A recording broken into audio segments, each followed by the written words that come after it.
Hello everyone, welcome back to my channel PSY Bangla. আজকে স্ট্যাটিস্টিক্সের third class, যেখানে আমি বলেছিলাম আজকের টপিকটা হবে নর্মাল প্রবাবিলিটি কার্ভ নিয়ে। এর আগে স্ট্যাটিস্টিক্সের দুটো ক্লাস অলরেডি হয়ে গেছে, মেজার অফ সেন্ট্রাল টেন্ডেন্সি আর ডিসপারশন। যারা এখনো পর্যন্ত ক্লাসগুলো দেখোনি তাদের জন্য আমি ডেসক্রিপশনে লিঙ্কগুলো দিয়ে রাখছি, তোমরা সেখান থেকে চেক করতে পারো। তাহলে আজকের ক্লাসটা কুইকলি শুরু করি। নর্মাল প্রবাবিলিটি কার্ভ, এর আগে স্ট্যাটিস্টিক্যাল অ্যাভারেজ, মিন, মিডিয়ান, মোড পড়ার সময় আমরা জেনেছি একটা ডেটার অ্যাভারেজ কিভাবে বার করে। তারপরে আমরা ডিসপারশনের সময় জেনেছি অ্যাভারেজ ছাড়া ডেটার আদার্স পয়েন্টগুলো কিভাবে আমরা বার করি। এবার আমরা জানবো নর্মাল প্রবাবিলিটি কার্ভের ব্যাপারে। এখানে যা লেখা আছে সেগুলোতে যাওয়ার আগে দেখো, যে কোনো রিসার্চ করতে গেলে আমাদের ডেটা যদি ঠিকঠাক তোলা হয় তাহলে আমরা সেই ডেটাতে দেখতে পাবো যে অ্যাভারেজ বেশি, খুব কম পেয়েছে খুব কমজন, আবার খুব বেশি পেয়েছে খুব কমজন।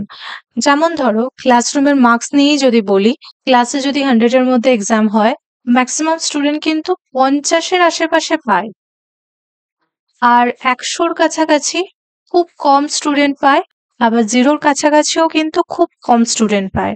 আরো একটা এক্সাম্পল নিয়ে আমরা দেখি, ধরো ইন্ডিয়াতে যদি আমরা ছেলেদের হাইটের কথা বলি তাহলে অ্যাভারেজ হাইট ধরো 5 ফুট 7, আর এদিকটা ধরো যারা খুব লম্বা তারা এদিকটায় পড়ছে, আর যারা খুব শর্ট, যাদের হাইট খুব শর্ট তারা এদিকটায় পড়ছে।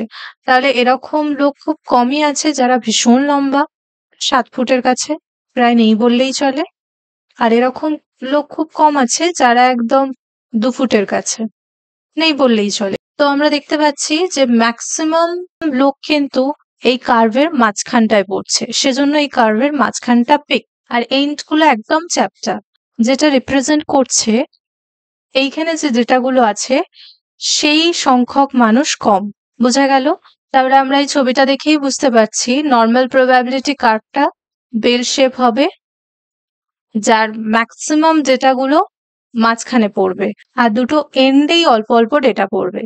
আরো একটা জিনিস লক্ষ্য করে দেখো, এই এন্ড গুলো কিন্তু এক্স অ্যাক্সিস এর সাথে টাচ করছে না।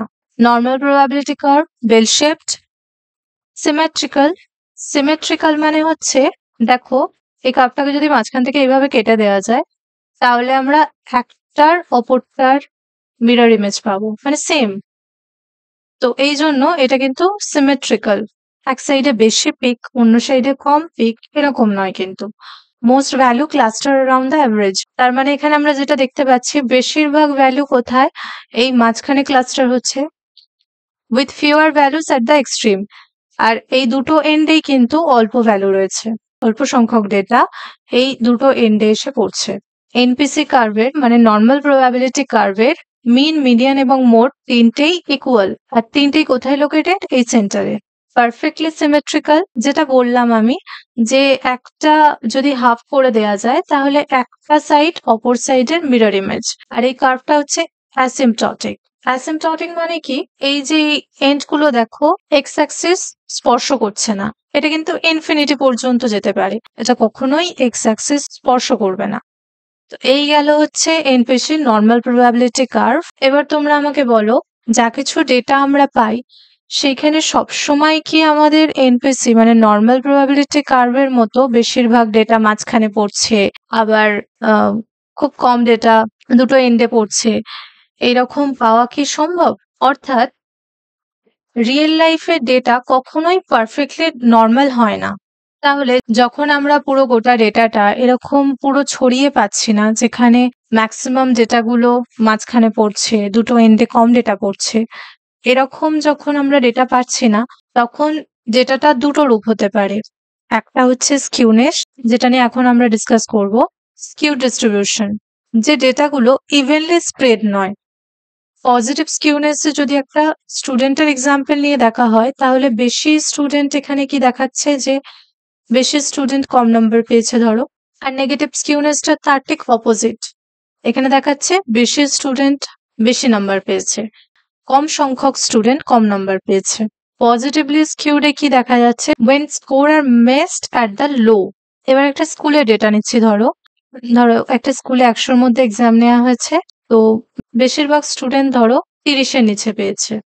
খুব একটা দুটো এরকম আছে যারা 60-এর উপরে নাম্বার পেয়েছে। ম্যাক্সিমাম স্টুডেন্টের নাম্বার এইখানে পড়ছে তখন। আচ্ছা, তার ঠিক উল্টোটা হচ্ছে নেগেটিভ স্কিউনেস এর জন্য ম্যাক্সিমাম স্টুডেন্ট যখন বেশি নাম্বার পাচ্ছে, খুব কম জন একদম 10-এর কাছে বা 30-এর কাছে নাম্বার পেয়েছে, তখন সেটা হয়ে যাচ্ছে negatively skewed. when score are missed at the high end of the scale, এই যে হাই এন্ড পজিটিভ দিকে যখন বেশিরভাগ স্টুডেন্ট বেশি নাম্বার পাচ্ছে তখন কি হচ্ছে নেগেটিভ স্কিউড হয়ে যাচ্ছে। এটা গেল হচ্ছে আমাদের স্কিউনেস। তাহলে নর্মাল প্রবাবিলিটি কার্ভের থেকে আমরা যে ডিফারেন্সটা পেলাম, স্কিউনেসে ডেটাটা তার সাইডে ক্লাস্টার হয়ে যাচ্ছে। এবার আমরা দেখবো কার্টোসিস। এখানে আগে কার্ভগুলো তোমরা দেখো, তাহলে খুব সহজে বুঝতে পারবে। এই যে মাঝখানে এটা রয়েছে, এটা হচ্ছে নর্মাল প্রবাবিলিটি কার্ভ, ঠিক আছে, নর্মালি ইভেনলি ডিস্ট্রিবিউটেড। তাহলে এই নর্মাল প্রবাবিলিটি কার্ভটাকেই মেসোকার্টিক বলা হচ্ছে, আর কিছু না। এবার দেখো এই নর্মাল প্রবাবিলিটি কার্ভের থেকে যেই পিকটা নিচে চলে গেছে তখন সেটা হয়ে যাচ্ছে ল্যাটিকার্টিক। আর যখন পিকটা নর্মাল প্রবাবিলিটি কার্ভের থেকে খুব উঁচুতে চলে যাচ্ছে সেই সময় হয়ে যাচ্ছে লেপ্টোকার্টিক। তাহলে লেপ্টোকার্টিক মানে the curve is more peak than NPC, platykurtic মানে the curve is flatter peak than NPC, আর মেসোকার্টিক মানেই হচ্ছে এনপিসি, নর্মাল প্রবাবিলিটি কার্ভ। তাহলে একবার শর্টলি জাস্ট বলে দিই, নর্মাল প্রবাবিলিটি কার্ভ যেখানে একটা ডেটা সেটে ডেটাটা পুরো ছড়িয়ে রয়েছে আর বেশিরভাগ ডেটা মাঝখানে পড়ছে আর কমের ভাগ ডেটা পড়ছে কোথায়, দুটো এন্ডে। স্কিউড ডিস্ট্রিবিউশনে আমরা দেখলাম যেখানে ডেটাগুলো ডিস্ট্রিবিউশনের কোনো একটা সাইডে ক্লাস্টার হয়ে যাচ্ছে, সেটা নেগেটিভ সাইড হোক পজিটিভ সাইড হোক, তাই এটাকে negatively skewed and positively skewed বলা হচ্ছে। তো এই গেল হচ্ছে আমাদের normal probability curve, skewed distribution আর kurtosis. Any doubt leave a comment below. So আজকে এতটাই। এটা নিয়ে শিউর ফার্স্ট সেমের যে স্ট্যাটিস্টিকের পার্টটা ছিল সেটা কমপ্লিট হলো। নেক্সট ভিডিও তোমরা কোন টপিকে চাও সেটা জানাতে ভুলো না। আর অবশ্যই যদি ভিডিওটা হেল্পফুল হয় তাহলে লাইক, কমেন্ট এন্ড শেয়ার করতে ভুলো না। Thank you for watching. See you in the next video. Tata.